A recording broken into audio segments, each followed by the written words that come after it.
আমাদের আমাদের এই মাইলেজ টেস্টের রাকিব ভাই নিজেই গাড়ি চালাচ্ছেন, উনি এনএম হোন্ডার একজন দক্ষ মেকানিক। আমাদের এই গাড়িটি এখনও কার্বোরেটরে চলছে, এখনও মাইলেজ টেস্টের এই বোতলে তেলে এখনও আমরা যাইনি। রাকিব ভাই নিজে এসেছেন গাড়ি চালানোর জন্য। এটি হোন্ডার ইজ্জতের বিষয়। এক্স ব্লেড সবাই বলে 50-60 যাই, এইমাত্র কার্বোরেটর তেল শেষ হলো। আমরা এখন কার্বোরেটর থেকে বোতলে যাব। এই রাকিব ভাই এখন চেঞ্জ করছেন। নাম্বার রাকিব ভাই,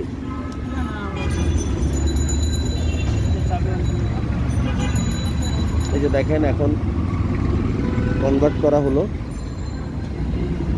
আমরা 100 ml তেল নিয়েছি, দেখবো এখন 100 ml তেলে কতটুকু যায়। এই যে ইন্ডিকেটরটি দেখেন এখন 00 করা আছে, এই 00 থেকে কতটুকু যায়। একবারে চট্টগ্রামের আগ্রাবাদ থেকে আমরা শুরু হচ্ছি। চট্টগ্রাম মহানগরীর এটিও একটু ব্যস্ততম রোড, তবে এদিকে কিছুটা রাস্তা ভালো, সেজন্য আমরা যাচ্ছি এদিকে। আসলে বন্ধুরা, এক্স ব্লেডের প্রতি অনেকেরই একটি দুর্বলতা রয়েছে। অনেকে কমপ্লেন করেন আপনাদের মাইলেজ কম পান। তো মাইলেজ কম কেন হয়, এটি আসলে আমাদের কিছু বোঝার ভুল রয়েছে। গাড়ির যান্ত্রিক ত্রুটি থাকলে তো মাইলেজ কম হবে। আমরা দেখবো এখন। মেকানিক সাহেব বলেছেন গাড়িতে এখন কোনো যান্ত্রিক ত্রুটি নেই। 100-তে 95% গাড়ি যান্ত্রিক ত্রুটি মুক্ত। এখন আমরা দেখব কতটুকু যায় এই 100 ml তেলে। আমরা অ্যাক্সেস রোডে রয়েছি, হালিশহর বড়পোলের এই রাস্তাতে। আসলে এই ভিডিওটি করার পিছনে অনেকের অনুরোধ ছিল যে একটি ভিডিও জেনুইন মাইলেজ টেস্টের করার জন্য। নতুন হোন্ডা আসবে কিনা, হোন্ডা এক্সপ্লেড আসবে কিনা জানি না, তবে এই গাড়িটি পরিবার নিয়ে ফ্যামিলি বাইক হিসেবে আমি আজকে 1 বছর চালাচ্ছি, অনেক ভালো কমফোর্ট পাচ্ছি। বাজার সাজার পিছনে চাউলের বস্তা নিয়ে চলে আসি, তো অনেক ভারী জিনিসও চালানো যায়, এটা ভারী জিনিস নিয়েও মুভ করা যায়। আমাদের গাড়ির গতি এখন 2 নাম্বার গিয়ারে রয়েছে, 27, 28, 30। এখন আমরা টপ স্পিডে দেখবো কী অবস্থা হয় গাড়ির। আপনারা বলেন যে 50-এর পরে গাড়ির মাইলেজ কেমন থাকে, সেটা দেখবো আমরা। আমরা টপ স্পিড দেখবো।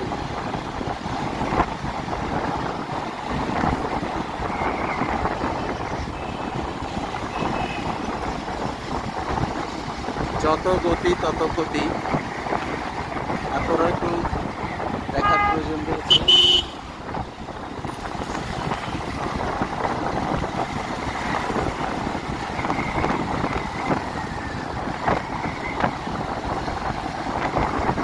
গাড়ি চলছে। চট্টগ্রাম আসলে একটি সুন্দর নগরী। এই যে রিক্সাওয়ালা মামু হঠাৎ ডান দিকে আসতে চাইল, এগুলোর কারণেই সড়কে দুর্ঘটনা ঘটে। গাড়িকে নিয়ন্ত্রণে রাখা, পিছনের গাড়ির প্রতিও খেয়াল রাখতে হয়। এটি চট্টগ্রাম পুলিশ লাইন।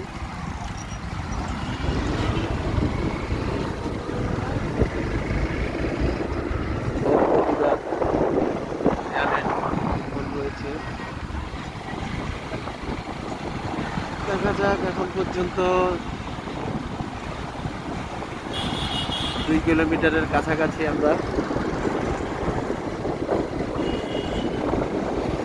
ভাই 50-60 একটু চালা।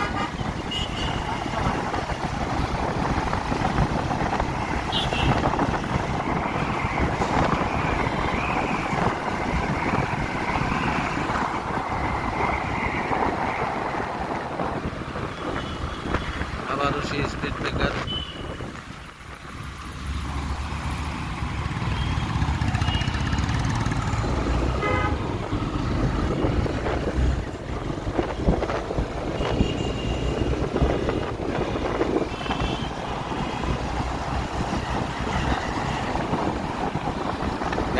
গাড়ি আসাতে ভালো হয়েছে, কারণ আমাদের চালানোর ভিতরে অনেক ত্রুটি থাকতে পারে। খুব সম্ভবত উনি এখন ঘুরিয়ে ফেলবেন গাড়ি। সার্জেন আপু আছেন।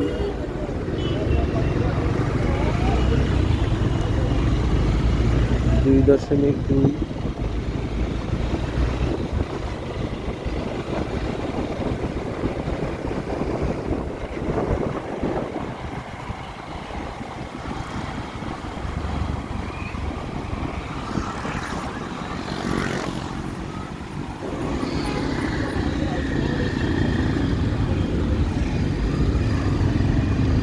আমরা আবার ঘুরে যাচ্ছি NM হোন্ডা ওয়ার্কশপের দিকে। বড়পুল পর্যন্ত এসেছি।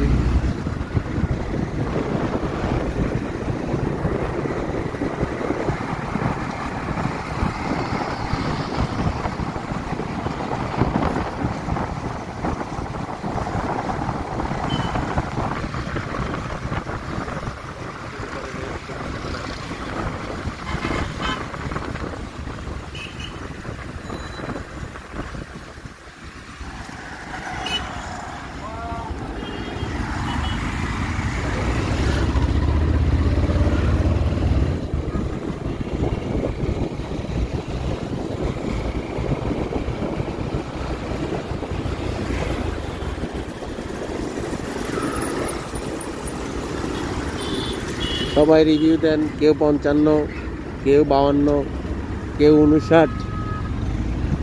এখন আজকে দেখা যাবে হোন্ডা এক্সব্লেড একটি ভালো মাইলেজের জন্য পপুলার একটি বাইক। তো সবাই এই বর্তমান বাজারে যেহেতু তেলের দাম বেশি, মাইলেজের ক্ষেত্রে সবাই একটু গুরুত্ব দেন। আমি আগে FZ V2 চালিয়েছি। তো V2 ভালো গাড়ি,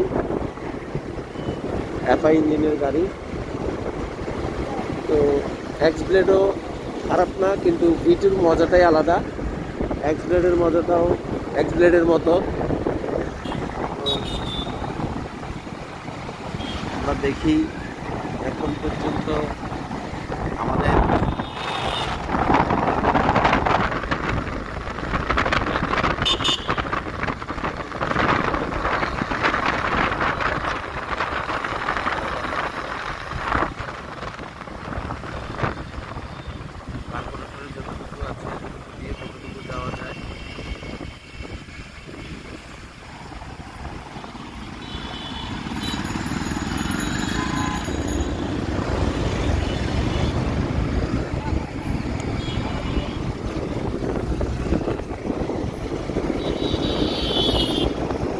আপনাদেরকে মিটারটি লাস্টে দেখাবো, যাই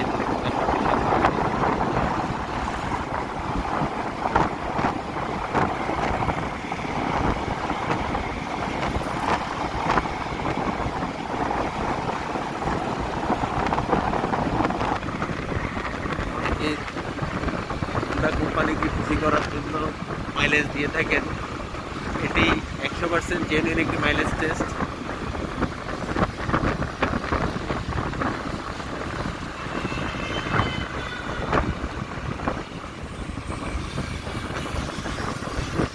এখনো গাড়ি চলছে।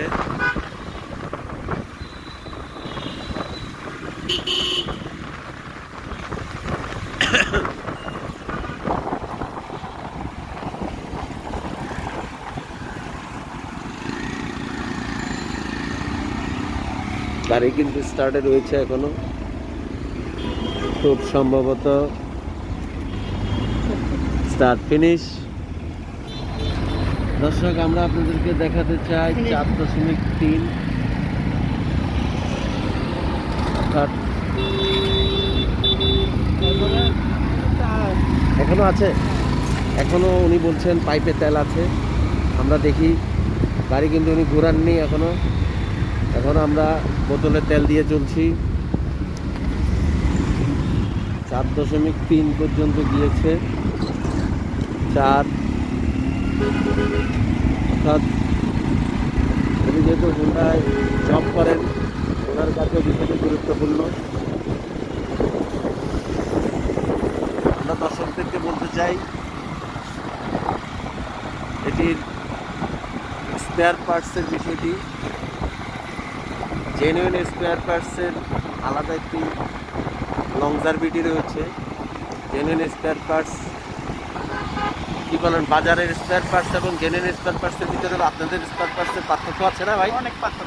অনেক পার্থক্য উনি বলছেন। কারণ যারা ইম্পোর্ট করেন তারা তাদের লাভের বিষয়টি চিন্তা করেন, কিন্তু হোন্ডাওয়ালারা তারা তাদের লাভের পাশাপাশি তাদের মানে গাড়িটি যাতে অনেক ভালো চলে তাদের খেয়াল থাকে, এতটুকু আমরা দেখাতে চাই। এই দেখেন, এই এখন গাড়িটি স্টার্ট হলো 4.9 পর্যন্ত গাড়িটি চলেছে। দেখুন, অর্থাৎ ভাই এখানে 100 ml তেল দিয়েছিলেন না? 100 ml তেলে 4.9 গিয়েছে। তো আমরা দুইজন পিলিয়ন, এখন উনি বলছেন যে আরও একজন হলে আরও বেশি যেত।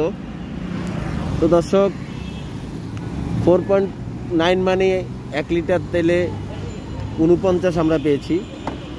তো আশা করা যাচ্ছে যে উনি বলছেন যে একজন হলে আরও বেশি পাওয়া যাবে না ভাই? একজন হলে আরও বেশি পাবো ইনশাল্লাহ। তো দর্শক, আপনাদেরকে ধন্যবাদ। দেখা হবে আবার কখনো নতুন কোনো ভিডিও নিয়ে। আসসালামু আলাইকুম।